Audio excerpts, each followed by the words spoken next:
বিশ্বনবী ওনার চাচাতো ভাই আব্দুল্লাহ ইবনে আব্বাস রাদিয়াল্লাহু তাআলা আনহুকে বললেন, ইয়া আব্দুল্লাহ ইবনে আব্বাস, হে আব্দুল্লাহ ইবনে আব্বাস, ইদা সাআলতা ফাসআলিল্লাহ, যখন চাইবে আল্লাহর কাছে যাও। ও আব্দুল্লাহ, যখন চাইবা আল্লাহর কাছে চাও। ওয়া ইদা ইসতাআনতা ফাসতাইন বিল্লাহ, যখন সাহায্য চাইবা আল্লাহর কাছে ফরিয়াদ করো।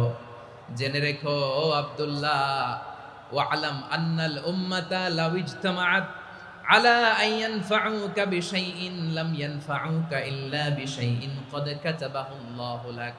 ও আব্দুল্লাহ, জেনে রেখো, মনে রেখো, গোটা বিশ্বের সবাই মিলে যদি তোমার উপকার করতে চায় ততটুকুই তারা করতে পারবে যতটুকু আল্লাহ তোমার নসিবে সেটা লিখে রেখেছে। ঠিক কিনা বলেন? আর যদি গোটা বিশ্বের সবাই মিলে তোমার বিরুদ্ধে কনস্পাইরেসি করে, ষড়যন্ত্র করে, গোটা বিশ্বের সবাই মিলেও যদি তোমার ক্ষতি করতে চায় ততটুকুই শুধু পারবে যেটা আল্লাহ তোমার জন্য বরাদ্দ রেখেছে। যতটুকু আল্লাহ তাআলা তোমার জন্য বরাদ্দ রেখেছে অতটুকুই ক্ষতি করতে পারবে, আর এক চুল বেশিও করতে পারবে না, কমও করতে পারবে না। চিল্লায় বলেন ঠিক কিনা? এজন্য আমরা চাইবো কার কাছে?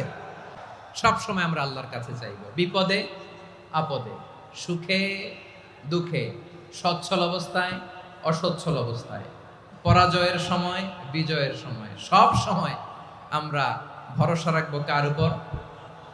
সবাই বলুন। একদল লোক আছে বিপদ আসলে আল্লাহরে ডাকে, বিপদ নাই আল্লাহও নাই। বিপদে পড়লে নামাজ পড়ে, বিপদও নাই নামাজও নাই। বিপদে পড়লে জিকির করে, বিপদ যখন চলে যায় ওদের জিকিরও বন্ধ হয়ে যায়। এরকম আছে না নাই? কিছু লোক দেখবেন পরীক্ষা আসলে নামাজ পড়ে। আছে আছে? জেনজি আওয়াজ করো, এরকম আছে? এই কমন পড়ে গেছে, কমন পড়ছে। দেখবেন পরীক্ষার সময় নামাজ পড়ে, পরীক্ষাও নাই নামাজও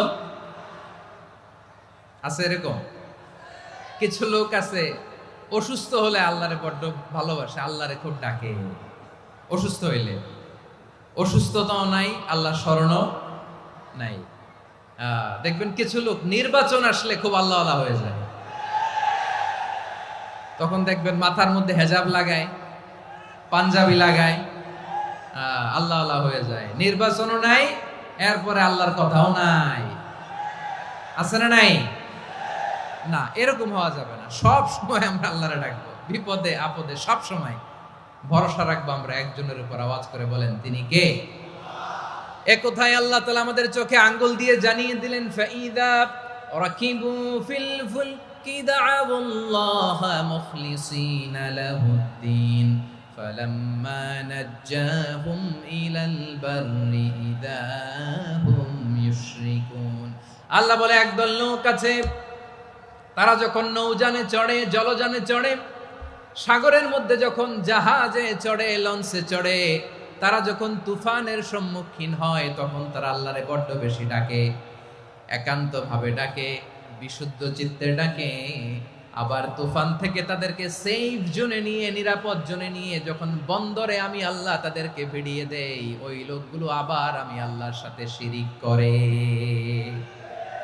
মাঝ নদী, তুফান, জলোচ্ছ্বাস, জলের মধ্যে উচ্ছ্বাস, ঢেউ, টর্নেডো, সাইক্লোন, মেঘের ঘনঘটা, পরিবেশ ঘুটঘুটে অন্ধকার, লঞ্চ একবার এদিকে আরেকবার ওইদিকে, ভিতরে কি অবস্থা হয় বলেন তো? হ্যাঁ, তখন মুসলিমও আল্লাহর ডাকে, হিন্দু আল্লাহর ডাকে, ঠিক কিনা বলেন? আস্তিক আল্লাহর ডাকে, নাস্তিক আল্লাহর ডাকে, ঠিক কিনা? লঞ্চের ভেতর, স্টিমারের ভেতর কান্নারে রোল পড়ে যায়, চিৎকারের রোল পড়ে যায়, সবার মুখ দিয়ে শুধু একটা আওয়াজ, লা ইলাহা লা ইলাহা লা ইলাহা সুবহানাল্লাহ আলহামদুলিল্লাহ লা ইলাহা। আল্লাহ নামের জিকির করবে যারা, আল্লাহর কাছে প্রিয় তারা। আল্লাহর কাছে প্রিয় যারা, জান্নাতে প্রবেশ করবে তারা। জোরে লা ইলাহা, লা ইলাহা ইল্লাল্লাহ, লা ইলাহা ইল্লাল্লাহ মুহাম্মাদুর রাসূলুল্লাহ সাল্লাল্লাহু আলাইহি ওয়াসাল্লাম। আমার প্রিয় পটুয়াখালীবাসী, তাহলে লঞ্চের ভেতরে যখন আমরা তুফানের মধ্যে পড়ি, তখন সবাই মিলে আমরা একটা নামের জিকির করি। নামটা কার? মুসলমানেরাও ডাকে, হিন্দুরাও ডাকে, আস্তিকও ডাকে, নাস্তিকও ডাকে, সবাই ডাকে একজনকে। তিনি কে? আবার দেখবেন ওই আল্লাহ তুফানের পরে, ঝড়ের পরে ওই লঞ্চটাকে যখন সদর ঘাটে ফিরিয়ে দেয়, আবার আমরা নাফরমানি শুরু করে দেই।